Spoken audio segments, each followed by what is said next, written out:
So, why does a random Argentinian match in the Argentinian League feels more alive and energetic than a match between the Big Six of the Premier League?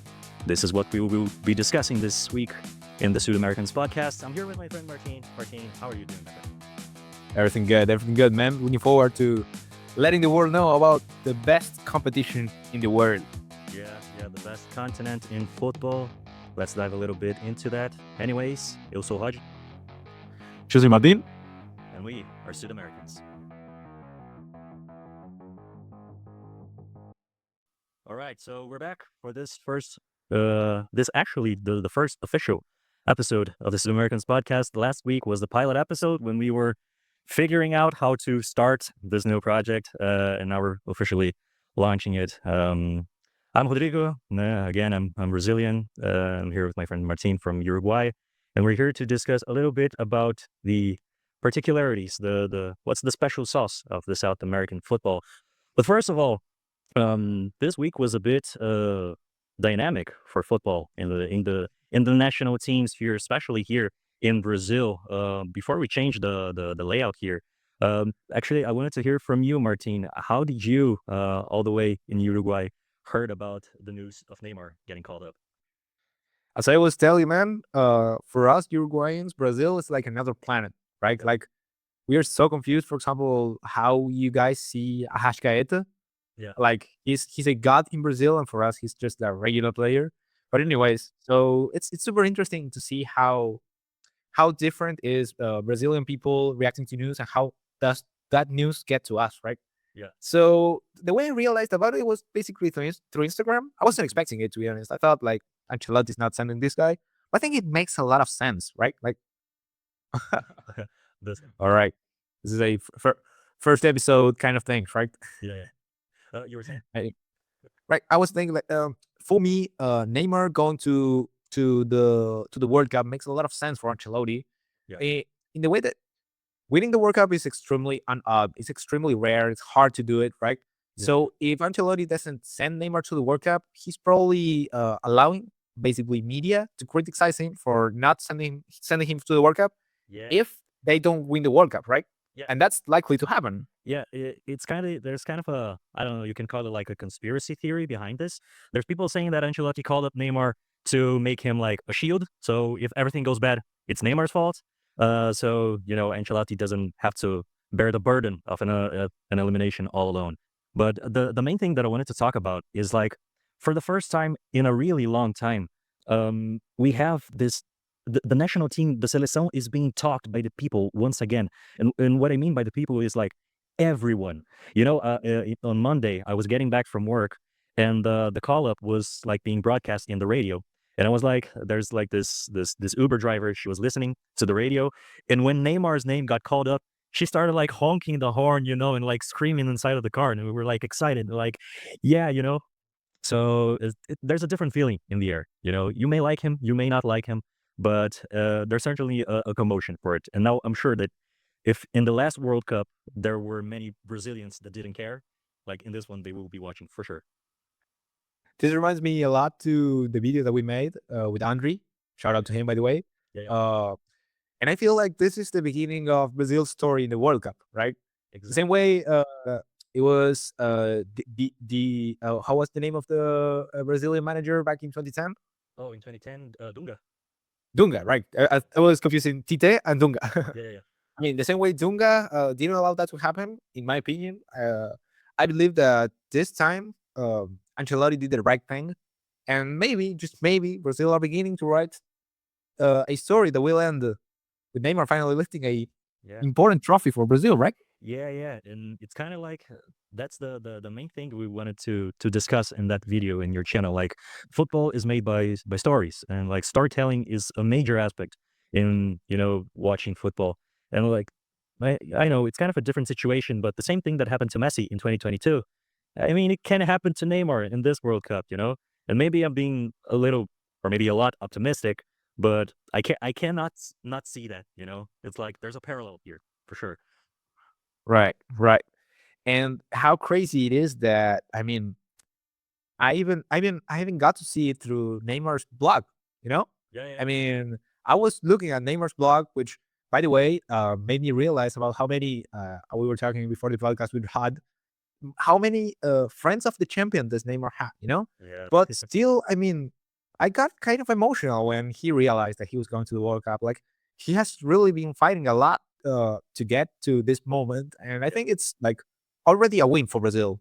Yeah, yeah. Actually, the most emotional part of that whole video that got people like talking about it a lot is when he gets up to hug his like, I'm not sure how you call it in English, like his physical Therapist. therapist. Yeah, Yeah, yeah, yeah, yeah, yeah, exactly. Because I mean, that guy worked. That guy yeah. working a lot in the past years, sure. But yeah, you mentioned like these friends of the champion. In Portuguese, and actually in Neymar's case, we call them os parça. Os parças do Neymar. He, All right. he has a lot of parças, and that's the main thing that people criticize him about because at times he doesn't seem to care much about football. He cares more about partying and playing poker and all of that stuff with his parças. But I don't know. I'm hopeful for the this edition. I think he will deliver everything he has. Yeah, I mean, I think this is a great moment that will that actually respects Neymar's legacy. He's been a crazy player. He's the Brazilian top scorer, if I'm not mistaken. He Yeah, scored more goals than Pelé for Brazil. yeah. I mean, obviously, it was different formats, a different sport, but I mean, Neymar is Neymar. He definitely deserves to be in the World Cup. Different situation to what's happening with Suarez in Uruguay. Oh yeah, I like can tell you a little bit about that. sure, like he wasn't called up, right? Right. Well, what happened with Suarez? Basically, he retired from the national team, officially retired from the national team, Okay. in between a eliminatorias uh, FIFA FIFA, The how you call qualifiers. this? Yeah, exactly, right. So what happened was afterwards he went on in many interviews to say bad stuff about how the Uruguay's national team was like going on. Basically, the inside of the locker room was like a similar situation to Real Madrid's. Mhm. Not a real good place to work at, if you ask me, right? Yeah. So Just to be sure, like Uruguayan players are not like punching themselves, right? Like in Real Madrid. no, not at the moment, not yet. But That might happen at the World Cup, okay? But thing is, Bielsa seems not to be very well. Bielsa has never been very well received by the Uruguayan players. mhm. So Suarez basically went on to media to let everybody know about this, right? And in another part of the story, he basically owns a company that's a media company, huge media company, which owns like many shows on the radio, right?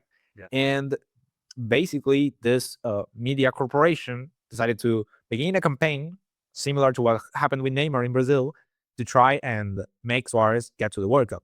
So some people, like I would say, like a one every third, one every three internet users wanted Suarez to go to the national team. Thing is, Mhm. he actually retired from it, right? Yeah. So the story that I was able to find related to him from a good source Mhm. is that Suarez actually sent a message to Bielsa. Bielsa forgave Suarez for everything he did, but he wasn't going to be called up for the national team because he doesn't trust Suarez's fitness, especially. Yeah, yeah. Like he got the pardon, but like that's it. Stay in your Yeah. yeah, watch the TV. I mean, like he has been playing. Actually, I don't know if he has been playing for Inter Miami. He's been a sub for most of the season. I mean, most people are telling you like, who else do we have, right? Darwin Nunes was left apart from the Al Hilal's squad. He hasn't played anything. We have Federico Viñas, who was a real good striker in La Liga Yeah, this season, but I mean, nobody has what Suarez has, right? yeah, yeah, Yet, I think that you win football games, but while being able to run, and Suarez ain't able to run like he used to. And I think it's his ego, the thing that's driving him to think that he can participate in a World Cup and help Uruguay. But I think he can't. yeah. Like if he stayed like fixed inside the box, sure, maybe he could contribute, but I don't know. Like it's even more physical nowadays. Right. Think about the game against Spain. Like, we need a striker like Cavani used to be, a striker that's defending, that's helping the defense as Yeah, well, right? In a game yeah, you are not going to attack.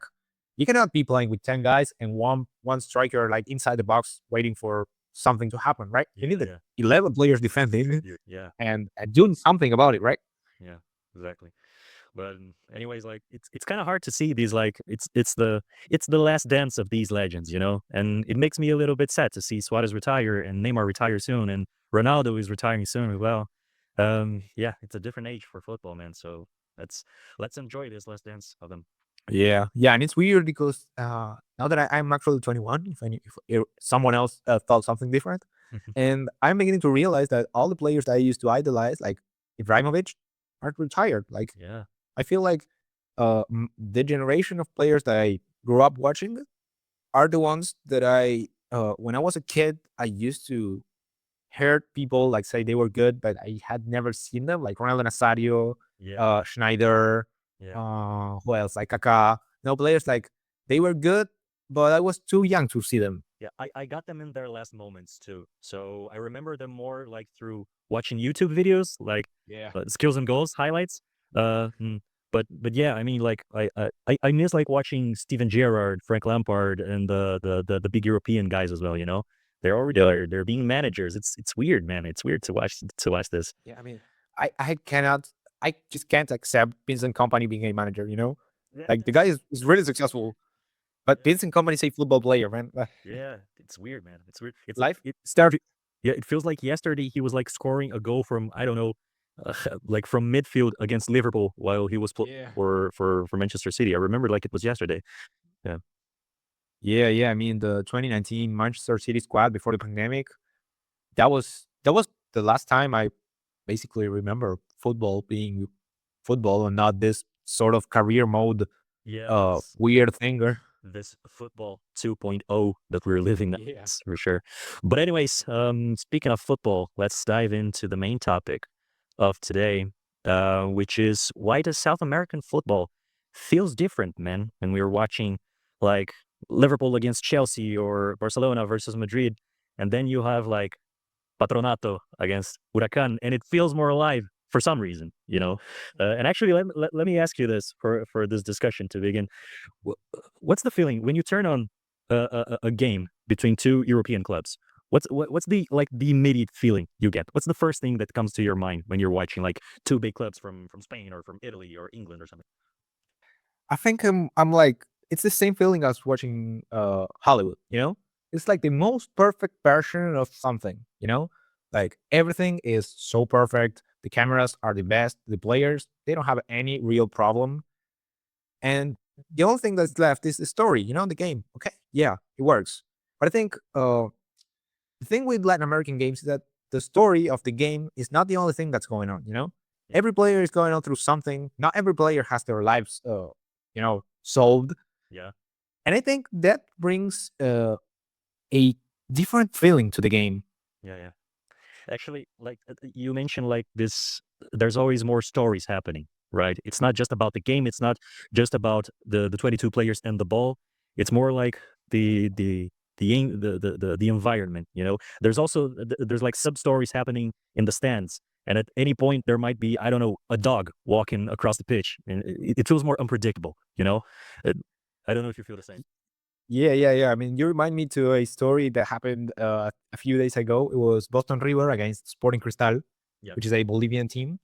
In the first leg of the Copa Sudamericana group stage, there was a Sporting Cristal player who like did the pie thing with the ball. Like yeah, he yeah. stand He's done. over the ball. Yeah, And the Uruguayan defender basically like stopped looking for the ball and went on to like kick him, yeah, right? And he got sent off, right?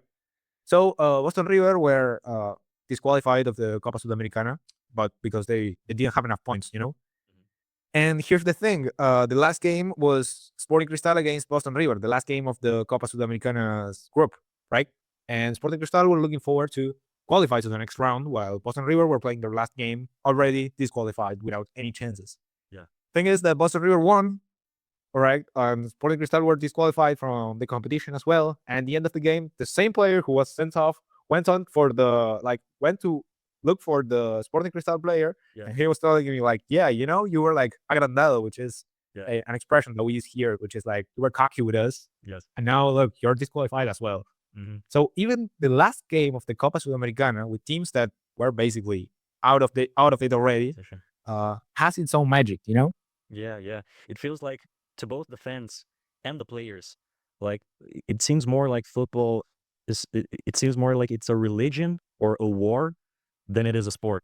You know, like Yeah. they're fighting for something more. It's a unique feeling that even like Europeans, and if you're European, if you're watching this, if you have the opportunity, come to South America, be Argentina, Uruguay, Brazil, Paraguay, any country, and try to live a match like in the stands. It's completely different. You feel a different feeling, you know, and it's kind of hard to capture it because it's more in Portuguese we would say sanguíneo. It's more you have more blood in it, and it's not a feeling you can really explain, you know. But yeah, like for sure, we have to talk about the fan culture. You know, I feel like here we have more party, we have more pyro, we have more you know, like visual materials to show off to the world. And in Europe, it's more organized. It's certainly more safe for sure. But it also feels more like a theater or like you're going to the movies. I don't know, man. We have these European ultras who are hardcore, but it's definitely not in the same level as here. Right. Well, actually, I think I told you about this in the last podcast, but I do tours. I tour people around Uruguayan games, Yeah. tourists basically. And something that they have told me plenty of times, English people especially, is that when their teams get to the first division, that's when it gets full of like tourists and stuff like that, and the Yeah. atmospheres in general becomes more corporate. Yeah. So I think we have to be like legit with Europeans especially, and I think it's that their better leagues they are a little bit corporate, and compared to Latin America's top level, it's a little bit dead on the inside, you know. Yeah. But anyways, you remind me about Racing, who's playing, whose stadium in Copa Libertadores games is closed right now because of the recibimiento that they did in the last Copa Libertadores semifinals. I think it was against Botafogo. Mhm. Do you remember that? I I don't actually. Wait, is it Racing or Independiente? No, no, no. It's Racing. It's Racing. Racing. Okay. So Yeah, no, I don't they remember. they they now qualified to the Copa Sudamericana this season, and they just got disqualified actually. But their stadium has been closed for like 6 or 7 games, 6 or 7 Copa Libertadores game, Mhm. just because they were so crazy with being in the semifinals that they wanted to put like fireworks and stuff like that inside the stadium. Man. And the manager, that like the Racing manager, he even told the fans like, "Yeah, bring all that stuff. Like we are into it. Like let's make this a huge party, and whatever happens next, it doesn't matter because Yeah. being in the Copa Libertadores semifinals, that's impossible, and that's important. We need like to use every tool that we can to win this thing." Yeah. Yeah. Actually, that's an interesting comparison, and maybe this earns an episode like dedicated to it, which is like the when we compare European nights and Noches de Copa. You know, there's a certain feeling around a Copa Libertadores game at night on a Wednesday. Um, like the stadium is packed and the teams are walking onto the pitch, and it's just like pyro in all around the stadium. There's a certain feeling to that, um which like when you watch like the Champions League games, it also feels more like a ballet, like a theater, like something like more organized and orchestrated. And when you go to the Libertadores games, it feels like war, like unpredictability.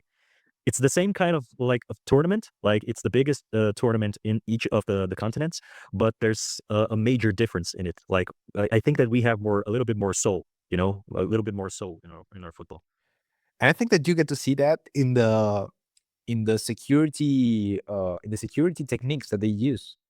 I mean, if you come to Uruguay to watch a Peñarol game in the Copa Libertadores, you'll have to be in the stadium for 6 to 8 hours because of how the stadium is made, because of how the security situation in Uruguay is.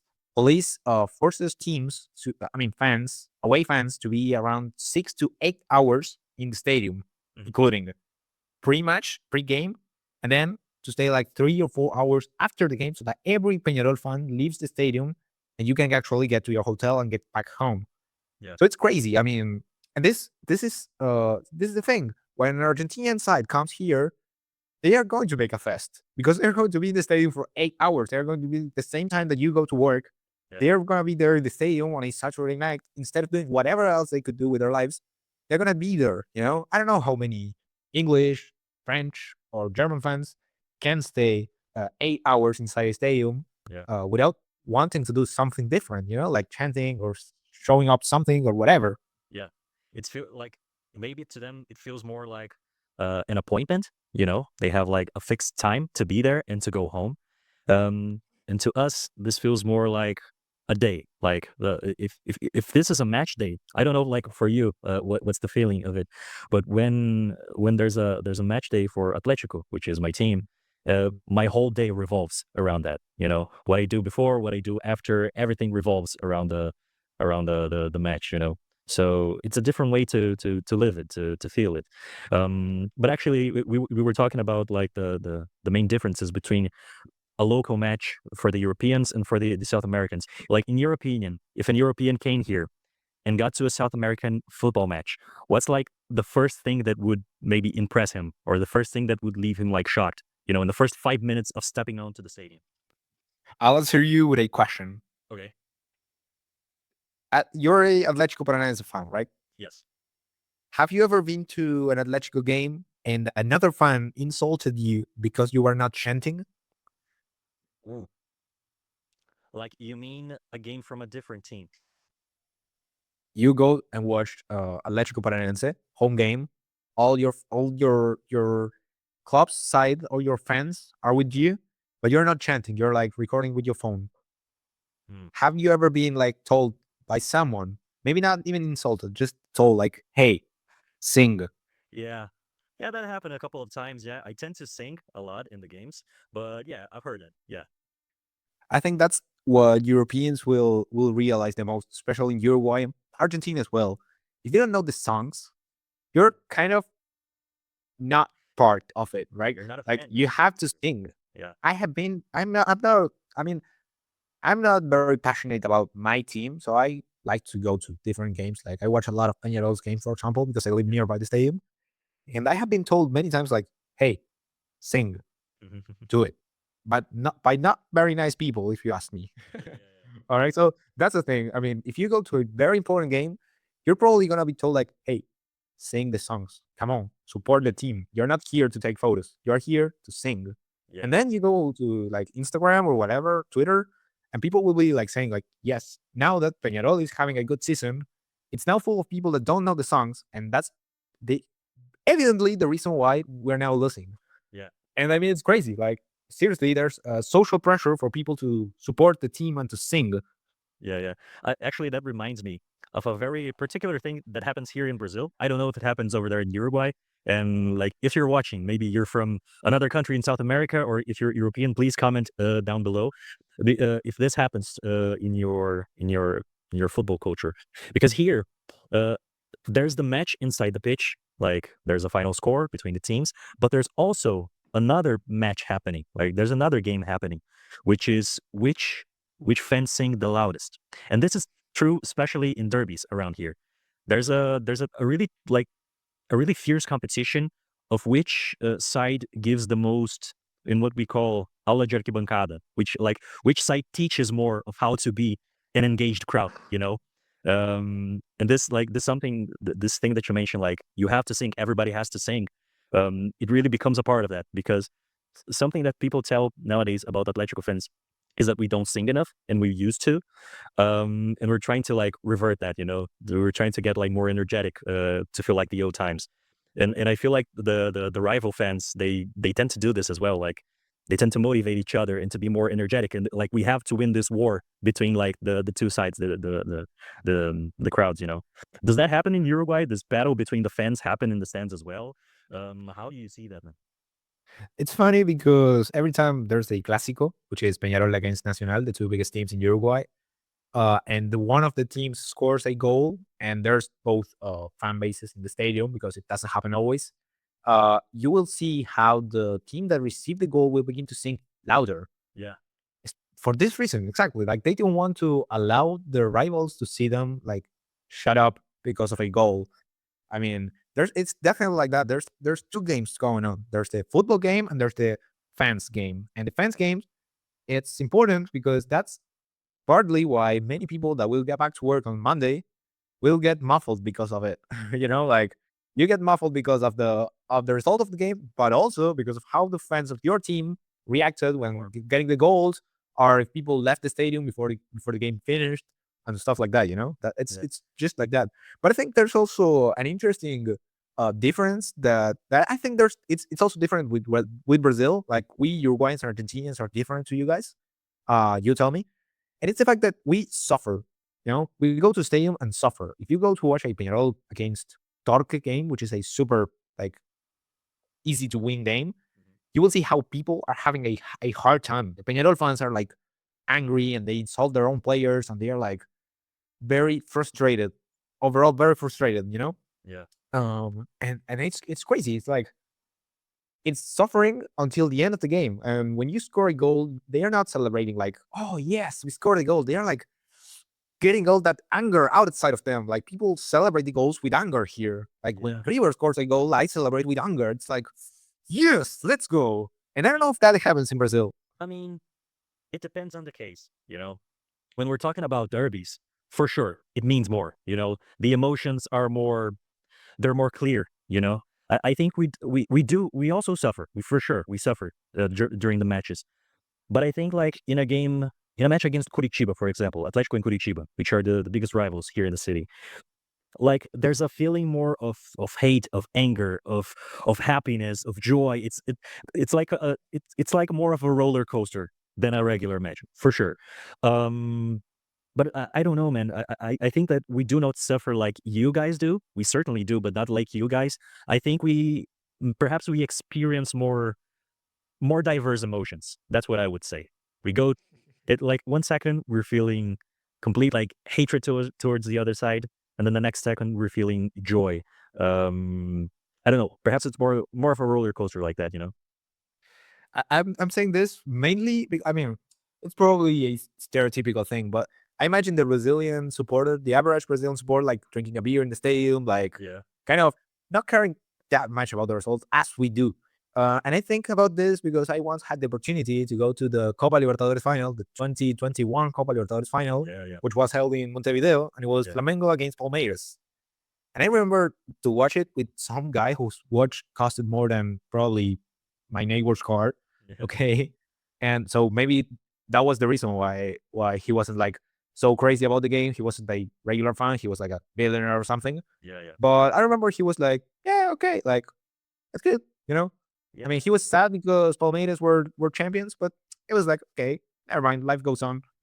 And here people will be like, I don't know, just jumping outside of the stadium or something. Yeah, yeah. I mean, for sure, there's the elitization part of the process. Like this guy that you met, for sure, I'm sure that he wasn't maybe like a true fan, like the rest of the people are. So there's like the socially, economically aspect of it, for sure.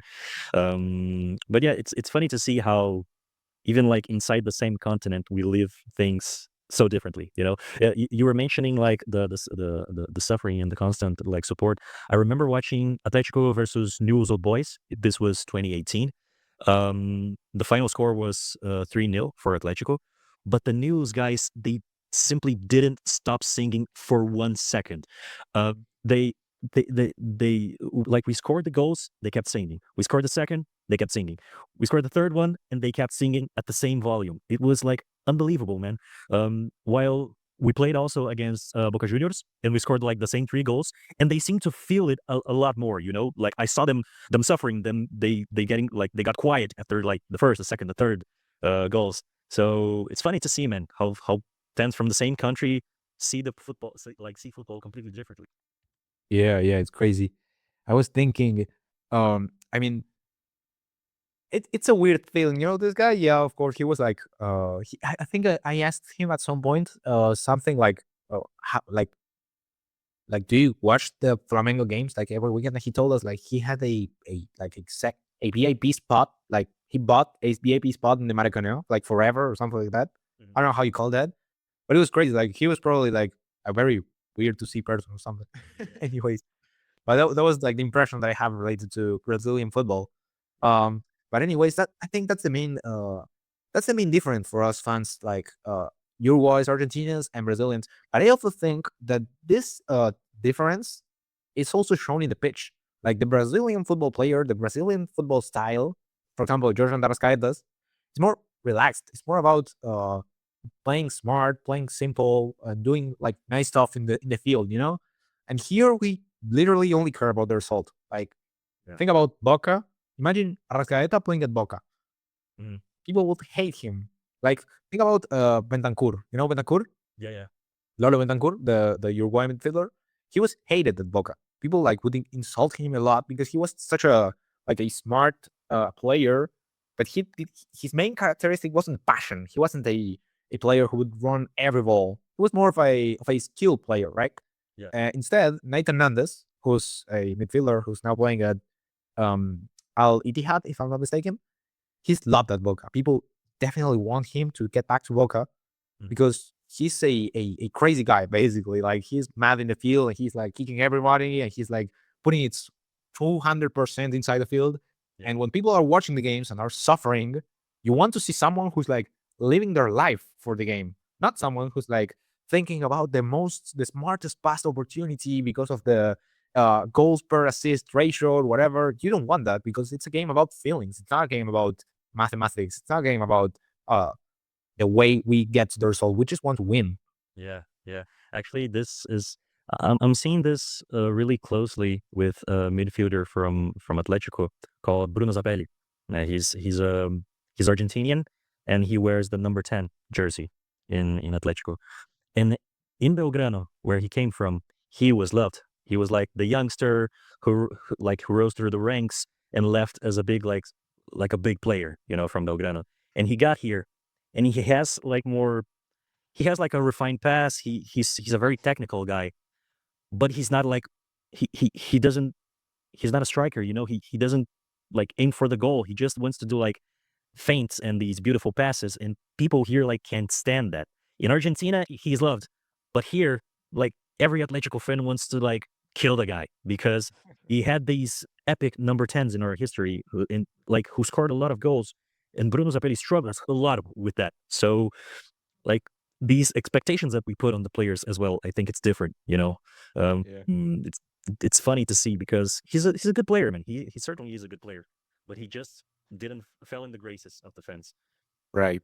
There's also, I think that's different as well because you're buying a player compared to having a player from your like youngsters. You know, like at Belgrano, he probably people didn't expect much from him because he was like the young guy, you know, not the player that you are supposed to save you, you know.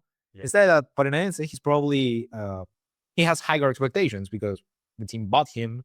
Someone thought, okay, we should get this guy. This guy will help us with the problems that we have. And it makes sense that he wears the number 10 because he will do what the number 10 at Paranense is supposed to do. yeah, yeah, So obviously, I mean, I think that people expect more from this kind of players because of this reason, and that sometimes players are just not that good, or sometimes they just don't work in some leagues. You know, yeah, like for sure. it crazy how there's no Brazilians in the Argentinian league. There's no Brazilians in the Argentinian league, and I think there's one Brazilian in the Uruguayan league. Yeah, Like Serie B Brasileiros, they could easily like play in the first division of the Uruguayan tournament. hmm Still, they rather stay in the second division than playing here. yeah. Like there's definitely some factors like the language barrier and the play styles and a lot of things about that. But um, actually, I think if I'm not mistaken, that's a video that will come soon in your channel, or at least it's an idea to talk about, right? After the World Cup. After the World Cup, for sure. And actually, like the things that you mentioned about the numbers now on the jerseys, this could also like be a good episode to talk about how we see differently the roles in the pitch and the numbers that every player wears. So there's definitely a lot of differences to talk about, but we are already getting to the end of this episode. We covered a lot. We sidetracked a lot as well, but we hope that you guys enjoyed. For this week's recommendation of football content, I would like to tell you about another YouTube channel called Mapify. They do content not only about football, but they also cover other sports, American sports. It's kind of a mix between geography and sports and how those two connect between each other. There's a very interesting video that they launched recently, uh, talking about how port cities gave rise to new stadiums and training grounds. So it's definitely interesting if you're into geography stuff and football and other sports like that. You should check them out. Mapify. The link will be in the comments below. Martin, what's your recommendation for this week? I was thinking about it's more like a multimedia source, which is called Sudaanalytics, Mhm. kind of a similar name to us.